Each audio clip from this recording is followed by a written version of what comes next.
Amis golfeurs, bonjour. Dans cette vidéo, je vais vous parler du réglage de l'équilibre des clubs. Alors, traditionnellement, le golf c'est assez traditionnel, ce réglage se fait en swing weight. Alors le swing weight, qu'est-ce que c'est? Bien, le swing weight, c'est l'équilibre statique du club mesuré par ce que l'on appelle ici une balance à swing weight, et c'est à peu près la seule chose dans le monde du golf qui soit la même dans le monde entier. Il y a exactement 14 pouces entre ici et là, et à partir de là, cette machine va mesurer le fameux swing weight. Là, c'est une machine électronique, vous en avez la plupart du temps des machines mécaniques, mais c'est exactement la même chose, le même principe. Je vais prendre un club de golf, ici d'une bonne série TaylorMade, Air Blades. Je le mets sur la balance à swing weight, et elle me dit que le swing weight ici était de D2.5. Maintenant, je vais prendre un autre fer, là, le 6. Je vais également le mettre sur la balance et je retombe sur pratiquement, oui, même très exactement, le même swing weight au dixième près, D2.5. Je vais prendre un troisième club, je le mets sur la balance. Ah, celui-là, il est un tout petit peu plus lourd, ce sont les tolérances de fabrication. On arrive entre D2.7 et D2.8. Donc vous voyez, là, entre les deux premiers, on est à D2.5, celui-là, on est à D2.7.8. Bon, un dixième, comme on dit, de swing weight, c'est totalement infime. Il y a très peu de golfeurs qui vont percevoir une différence d'une unité. Alors un dixième, c'est, je sais pas, il y en a peut-être un ou deux dans le monde qui en seraient capables, et je n'en suis même pas sûr. Mais finalement, qu'est-ce que ça veut dire, la mesure de cet équilibre? Comme vous l'avez vu, ça c'est une balance, c'est un peu comme je dirais un pèse-bébé ou une balance pour peser la farine. C'est ici le poids sur la longueur, le poids divisé par la longueur, à partir d'un centre, un point d'équilibre qui se trouve ici, et qui se trouve ici pour tous les clubs. Concrètement, qu'est-ce que cela signifie? Ça signifie que si je prends deux de ces clubs au même point, comme ça, que je ne les regarde pas, j'aurai toutes les peines du monde à dire quel est le plus long, quel est le plus court, quel est le numéro du club, parce que, comme le dit la machine, ils ont le même équilibre statique. Ça restitue l'impression que vous avez ici en prenant le club à l'adresse. Maintenant, est-ce que c'est satisfaisant? Pas vraiment. Ce que vous cherchez à faire en réglant les fers notamment, c'est que les sensations dans le swing soient toujours les mêmes. Et que donc la force qui s'oppose à la rotation du club, que ce soit ici au moment de la transition comme au moment du relâchement des poignets, soit toujours la même. Or, cette mesure-là, comme vous avez vu, elle est statique. Et quand vous actionnez le club, évidemment, quand vous swingez, vous êtes extrêmement dynamique, bien sûr.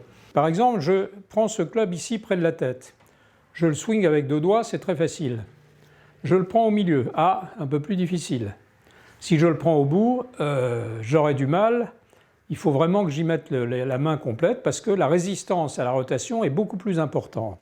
C'est le même phénomène que vous voyez à l'œuvre, par exemple dans un métronome. Il a toujours la même puissance, comme le golfeur, si je puis dire. Je le règle comme ceci. J'ai ce battement-ci. Puis alors maintenant, je fais varier un petit peu la position du poids, pas beaucoup, 1 cm. Vous voyez que ce n'est pas du tout pareil. Puis je le fais encore varier d'à peu près 1 cm. Voilà, vous voyez que le battement accélère de façon très importante au fur et à mesure que je diminue la longueur du bras qui va depuis le point de rotation jusqu'à la masse. C'est exactement le phénomène qui se passe quand vous réglez une pendule, une horloge, tout ce que vous voulez. Mais ce que je veux montrer par là, c'est que vous voyez, même si la puissance du moteur, c'est-à-dire du golfeur, est la même, la résistance à la rotation du club va varier de façon très importante de club en club parce que dans le moment d'inertie, la variation de cette quantité, si vous voulez, du moment d'inertie est proportionnelle aux masses et au carré de la longueur. En fait, c'est une intégrale, somme des masses multipliée par le carré des longueurs. Donc ça varie extrêmement vite. Et donc, si vous voulez, nous, ce que nous allons faire, c'est effectivement, à partir des tests réalisés au moment du fitting, on va déterminer quel est le moment d'inertie optimal, et après, on va régler tous les clubs avec le même moment d'inertie. Ce qui fait que ce soit dans la transition ou dans le release, les sensations et les forces qui vont s'appliquer au club seront les mêmes. C'est un élément de régularité et de précision très important que cela va apporter aux golfeurs. Pourquoi, allez-vous me dire, les clubs que vous trouvez dans les pro shops, dans les magasins, ne sont pas réglés comme ça? Alors, il y a deux raisons à cela. C'est que le côté magique du swing weight, c'est que c'est très pratique à réaliser sur le plan industriel. Vous prenez des têtes qui évoluent en termes de poids de 7 grammes en 7 grammes. Plus c'est long, plus c'est léger, plus c'est court, plus c'est lourd, de 7 grammes en 7 grammes. Vous coupez les shafts de demi-inch en demi-inch, demi-pouce en demi-pouce, 12 mm, virgule quelque chose. Bon. Vous prenez des grippes qui ont tous le même poids, vous assemblez tout ça et hop, vous avez sur l'ensemble de votre série le même swing weight. Donc vous voyez que c'est formidable sur le plan industriel pour fabriquer les clubs. Ça l'est un peu moins pour les golfeurs, mais enfin, ils s'en débrouillent et donc on ne va pas faire autre chose. A l'inverse, si vous voulez régler les clubs en moment d'inertie, comme par exemple sur cette série ici, ça va vous obliger pour chaque club à un réglage extrêmement fin du poids de la tête. Imaginons que j'ai fait un fitting et que je sois arrivé à la conclusion que le réglage de ce fer 5, c'est celui qui convient le mieux. Alors je vais mesurer dans la salle de fitting tout de suite son swing weight, voilà, sur la même machine que celle-ci. Donc on a vu D2,5, très bien.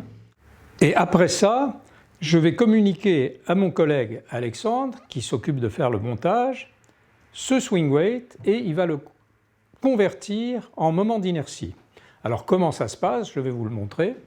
Donc ce club-là qu'on a mesuré en swing weight à D2,5, je vais le disposer sur cette balance qui cette fois-ci est une balance qui mesure effectivement le moment d'inertie. Vous voyez, je le mets là, bien calé.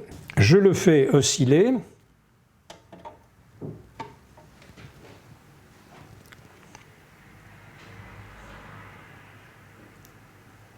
Et je relève que l'on est à 2640,6.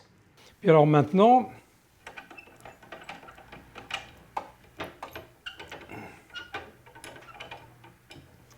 je vais mesurer un autre fer, en l'occurrence le fer 8, donc même processus.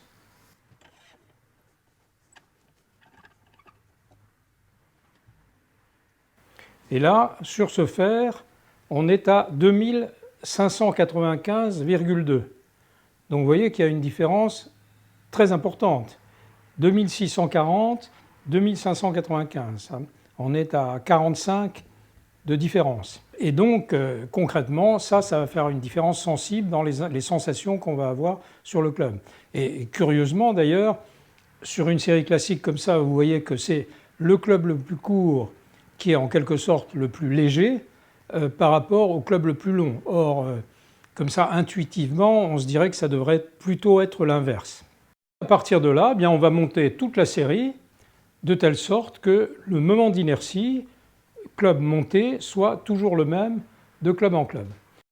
Alors, vous voyez ici une série qui a été montée pour mon collègue Alex, et vous voyez par exemple là, ici à droite, que les swing weights de club en club ne sont jamais les mêmes, puisqu'on va de D0,5 sur le fer 2 à D5,5 sur le sand wedge. Alors ça, les sand wedge, on les fait toujours un petit peu plus long, un petit peu plus lourd, mais sur le pitching wedge, on est à D4,5. Donc on va de D0,5 à D4,5. Alors qu'en moment d'inertie, vous voyez qu'on est toujours pareil, 2683, 2685, 2690. Bon, là, il y a une différence de 7 sur 2600, ce qui est totalement marginal, hein, bien sûr.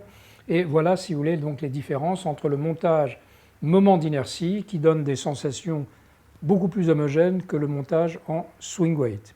J'ajouterai également une chose, c'est que le swing weight, vous pouvez le leurrer très facilement.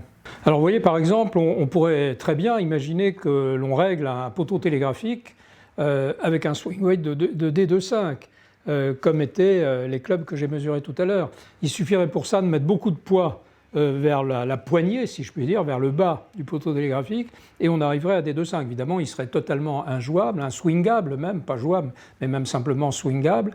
Et puis, on ne pourrait pas, en revanche, le mettre en 2600 de moment d'inertie, comme étaient les clubs. Donc, vous voyez, le moment d'inertie est une valeur beaucoup plus significative et correspondant beaucoup plus à la réalité que le swing weight. Eh bien, je vous remercie et je vous dis à bientôt pour une autre vidéo.